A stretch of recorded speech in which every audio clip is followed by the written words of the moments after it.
2, 3 periode, 3 periode. Yang penting pemimpinnya itu bisa membawa kebaikan, bisa membawa memajukan suatu negara dan bangsa. Jadi dilihat figurnya, orangnya. Ada orang mengatakan nanti kalau 2 periode, nanti kalau pengganti 3 periode, nanti kalau berganti Jokowi, nanti kalau ada pemimpinnya nggak benar gimana? Kan itu melalui pemilihan pilpres, rakyatnya menentukan. Nggak usah 3 periode, 1 periode aja. Kalau rakyat salah memilih, ya negeri ini bobrok. Jadi jangan terpaku dengan sistemnya dulu. Jadi jangan ketakutan 1, 2 akan terjadi kerusakan. Itu tidak. Kerusakan tergantung pemimpinnya, semua tergantung rakyatnya. Jadi kalau saya melihat, ya itulah orang yang menolak 2 periode itu alasan nanti merubah, nanti kalau jadi 3 periode, nanti besok kalau pemimpinnya jahat gimana? Ya kan pilpres. Tergantung rakyat yang memilih. Apa? Sekarang ini saya lihat rakyat itu sudah jelas. Ya keberadaan seorang Jokowi aja itu kan prosesnya cepat untuk jadi RI1. Di sini saya lihat rakyat itu sudah cerdas. Dari wali kota Solo, gubernur tahun 2 tahun, RI. Ini hebat. Orang yang tidak dibesarkan dari partai semua, tapi rakyat sudah melihat kinerjanya.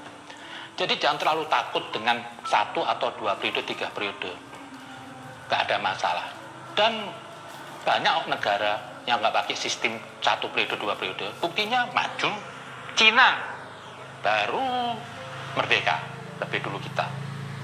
Dia nggak pakai sistem 1 periode, 2 periode, tapi pesat kemajuannya. Bahkan sekarang bisa mengimbangi Amerika, bahkan bisa lebih dari Amerika. Jadi lihat sisi maslahat manfaatnya. Nah sekarang yang 3 periode, ini figur Jokowi ini bagi saya ini anugerah. Digandrungi semua daerah, dicintai semua suku bangsa di Indonesia.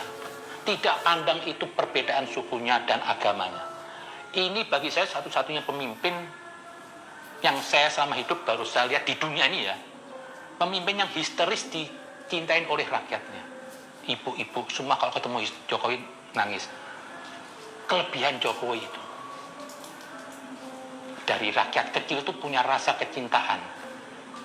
Kehebatan Jokowi itu bukan karena berpura-pura, bukan karena pencitraan. Emang dari hatinya dia tuh baik. Bukan karena digerakkan oleh partai, ini enggak. Semua daerah diinjak oleh Jokowi.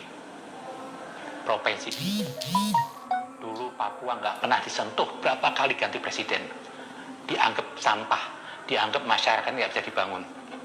Di NTT hampir sampai seperti daerah miskin, tidak pernah disentuh. Dengan ada Jokowi, NTT jadi berita nasional, dibangun semuanya. Mungkin ini hari belum menghasilkan manfaat, tapi ke depan NTT akan menjadi daerah yang mandiri dengan diciptakannya waduk semuanya, Labuan Bajo. Itu investasi besar, nggak ada kembali ke negara, tapi Jokowi untuk masa depan. Papua dibangun semuanya. Dulu sebelum Jokowi siapa yang menyenah ke sana? Jokowi berapa kali ke Papua, dibangun semua infrastruktur. Sekarang malah ada PON. Saya yang orang Jawa ikut bahagia secara pembangunan merata. Nanti besok-besok bisa jadi orang Jawa bekerja di Papua, orang Jawa kerja di NTT. Kenapa? Mereka dibangun. Nah, melihat sosok Jokowi yang hebat begini, ini perlu kita jaga, kita manfaatkan.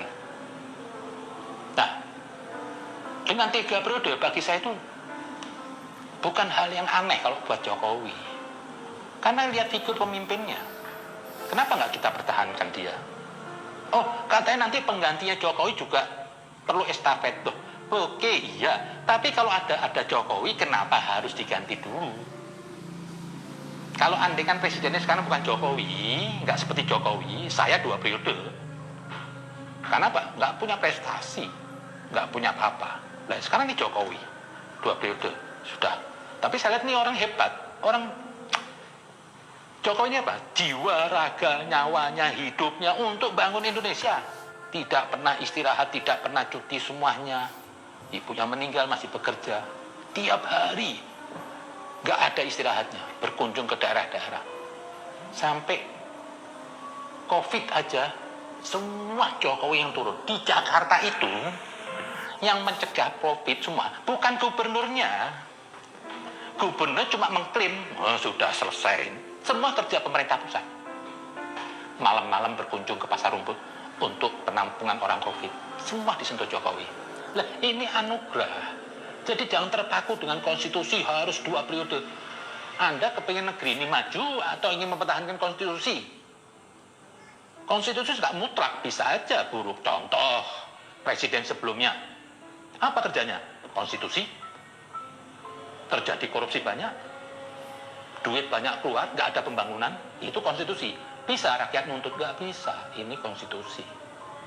Andai kita sekarang ingin berpaku kepada konstitusi, kita juga nggak bisa berbuat banyak. Oh. Kita ada Jokowi amanah semuanya. Nah, saya boleh compare dengan pejabat sebelumnya. Terjadi banyak tidak terjadi pembangunan, tidak apa. Duit keluar kemana? Apa terus rakyat bisa menggugat atau apa? Nggak bisa. Jadi konstitusi itu bukan segala-galanya. Sekarang yang dibutuhin orang rakyat itu hasil nyata, kita punya pemimpin, punya imam yang kita bisa pasrah penuh, dia membawa bangsa dan negara ini menjadi baik. Kalau kita juga mau bertahan konstitusi pun juga, rakyat juga nggak bisa berbuat apa-apa. Buktinya berapa ganti pejabat sebelumnya, apa sih bisa diperbuat rakyat? Konstitusi 2 periode. Anda ini mau hasil atau mau bertahan di konstitusi?